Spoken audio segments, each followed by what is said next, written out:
Chemical equilibrium chapter का name है chemical equilibrium. Equilibrium के अंदर डियर स्टूडेंट दो चैप्टर्स होते हैं। पहला है केमिकल इक्विलिब्रियम। आइए केमिकल इक्विलिब्रियम का डिस्कशन करते हैं। केमिकल इक्विलिब्रियम का डिस्कशन होता है ऑन द बेसिस ऑफ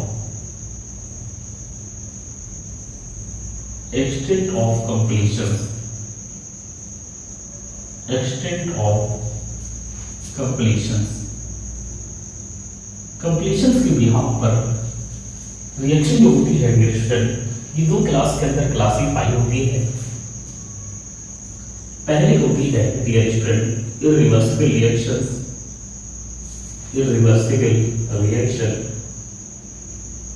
और दूसरी होती है डियर स्टूडेंट रिवर्सिबल रिएक्शंस। अगर हम बात करें रिएक्शन इन दोनों के बीच में डिफरेंसेस की, तो इरिवर्सिबल रिएक्शंस वो रिएक्शंस होती हैं जो सिर्फ एक डायरेक्शन में प्रोसीड करती हैं। यहां लिख सकते हो it proceed in only single directions,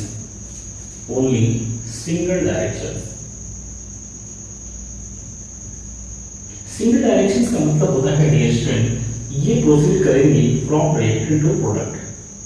वहीं पर अगर बात करें इस रिवर्सिबल रिएक्शंस की, तो ये रिवर्सिबल रिएक्शंस दोनों डायरेक्शन में प्रोसीड कर सकती हैं, रिएक्टेंट से प्रोडक्ट की तरफ और प्रोडक्ट से रिएक्टेंट की तरफ।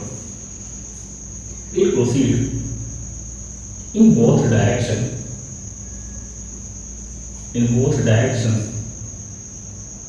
From reactant to product, from reactant to product and product to reactant। ये सारी चीजें थ्योरेटिकल हैं डियर स्टूडेंट, और थ्योरेटिकल चीज में बहुत ज्यादा समझाने की कोई जरूरत नहीं होती। तो यहाँ पे ये कुछ इस तरीके से रिप्रेजेंट किया जाता है। यहाँ पर हम लोग डबल हेडेड एरोस दिखाते हैं और यहाँ पर सिंगल हेडेड एरोस दिखाते हैं। अगर बात करें सेकंड डिफरेंस की, तो सेकंड डिफरेंस आप लिख सकते हो इरिवर्सिबल रिएक्शन में ये एक पर्टिकुलर टाइम के बाद, एक पर्टिकुलर फिक्स टाइम के बाद इरिवर्सिबल रिएक्शंस खत्म हो जाती है। It finish after a fixed time. एक फिक्स टाइम के बाद ये रिएक्शन जो होती है ये खत्म हो जाती है, क्योंकि रिएक्टेंट ये टूटता जाएगा और ये प्रोडक्ट बनता जाएगा। एक कंडीशन ऐसी आएगी रिएक्शन जहां पे रिएक्टेंट पूरा का पूरा टूट चुका होगा और पूरा प्रोडक्ट बन चुका होगा। वहीं पर रिवर्सिबल रिएक्शन की अगर हम बात करें, तो यहाँ पे रिएक्टेंट टूटता है, प्रोडक्ट बनता और प्रोडक्ट से फर्दर रिएक्टेंट के अंदर टूट जाता। ये रिएक्शंस कभी भी खत्म नहीं हो सकती। तो यहाँ लिख सकते हो इट्स नेवर फिनिश और may take infinite time।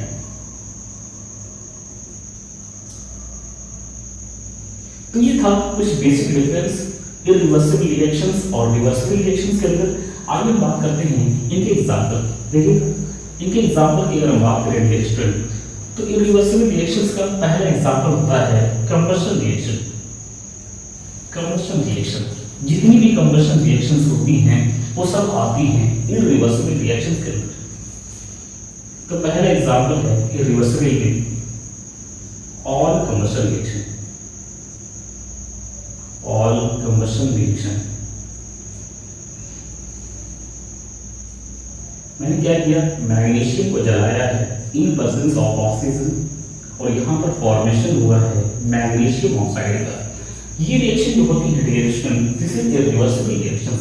वहीं पर अगर हम बात करें ईस्टिफिकेशन की अगर हम बात करें, तो ये रिएक्शन होती है रिवर्सिबल रिएक्शन। यहाँ पर लोग एसिड की रिएक्शंस कराते हैं एल्कोहल से और यहाँ पर फॉर्मेशन होता है ईस्टर का और साथ में बनता है वाटर। वहीं पर अगर हम बात करें इरिवर्सिबल रिएक्शन की, तो इरिवर्सिबल रिएक्शन में सेकंड एग्जांपल आप ले सकते हो न्यूट्रलाइजेशन रिएक्शन।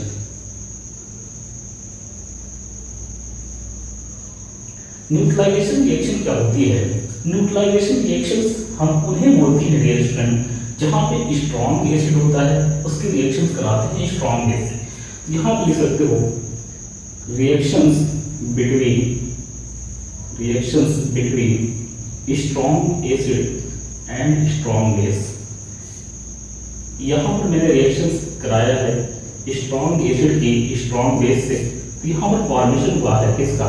वाटर का और साथ में सोडियम क्लोराइड सॉल्ट का। सोडियम क्लोराइड सॉल्ट पहले लिखा जाता है, वाटर बाद में लिखा जाता है। एक चीज याद रखिएगा डियर स्टूडेंट, अगर यहाँ पर कोई भी कंपोनेंट वीक हुआ तो ये रिएक्शन चली जाएगी इसके अंदर रिवर्सिबल रिएक्शन के अंदर। सेकंड एग्जांपल की अगर हम बात करें तो यहाँ पर होता है decomposition of PCl5 at high temperature. ये देखिए PCl5 ये टूटा है इस तरीके से PCl3 और साथ में Cl2। तो ये था कुछ बेसिक डिफरेंस जो मैंने यहाँ पर क्या किया है रिएक्शन कवर कर दिया है। आइए हम चलते हैं मेन पॉइंट की तरफ। मेन पॉइंट में देखिएगा रिएक्शन, अगर हम बात करें मेन पॉइंट की तो मेन पॉइंट हेडिंग होती है इक्विलिब्रियम। इक्विलिब्रियम की अगर हम बात करें देखिएगा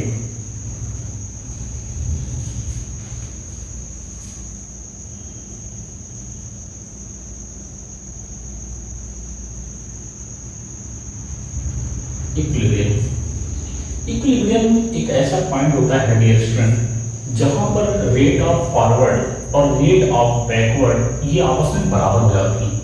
जिस पॉइंट पर रेट ऑफ फॉरवर्ड और रेट ऑफ बैकवर्ड आपस में बराबर होती हैं उस पॉइंट को हम बोलते हैं dear student equilibrium point.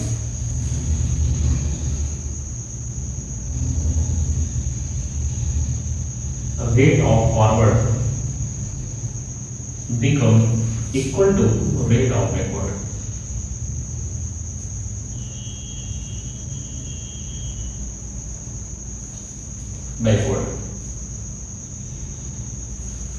Forward की रेट जो होती है रिएक्शन ये बढ़ते बढ़ते और बैकवर्ड की रेट घटते घटते ये आपस में क्या हो जाती हैं? कांस्टेंट हो जाती हैं। अगर हम बात करें concentrations of reactant and product, तो concentrations of reactant and concentrations of product ये क्या होने चाहिए? कांस्टेंट हो जाना चाहिए। जिस पॉइंट पर कंसंट्रेशंस ऑफ रिएक्टेंट और कंसंट्रेशंस ऑफ प्रोडक्ट बराबर हो जाते हैं, कांस्टेंट हो जाते हैं, उस पॉइंट को बोलते हैं इक्विलिब्रियम पॉइंट। जैसे मैंने कहा एक ग्राफ प्लॉट करिएगा, पहला ग्राफ प्लॉट करने जा रहा हूं कंसंट्रेशंस वर्सेस टाइम ग्राफ। मैंने एक्स एक्सिस पे लिया है टाइम, वाई एक्सिस पे लिया है कंसंट्रेशंस, और एक ग्राफ प्लॉट किया कुछ इस तरीके से। यहां पर प्रोडक्ट बन रहा है जीरो से, बनता बनता ये क्या हो गया? कांस्टेंट।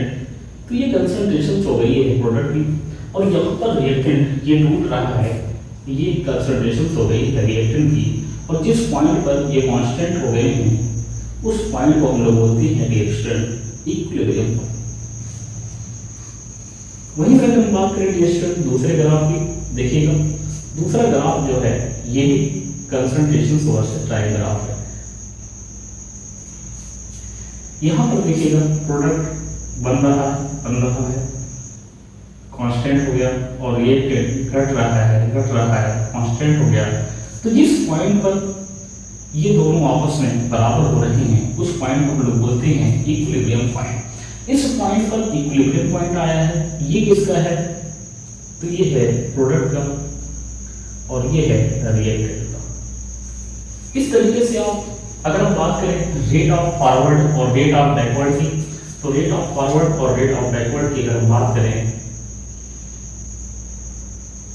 तो ये ग्राफ है rate versus time. Rate versus time की अगर हम बात करें तो फॉरवर्ड की रेट बढ़ते बढ़ते ये है रेट ऑफ फॉरवर्ड, और बैकवर्ड की रेट घटते घटते ये है रेट ऑफ बैकवर्ड। ये आपस में क्या हो जा रही है? बराबर। जिस पॉइंट पर ये बराबर हो रही है उस पॉइंट को हम लोग बोलते हैं इक्विलिब्रियम पॉइंट। तो इस तरीके से हमने देखा इक्विलिब्रियम के बारे में। देखिएगा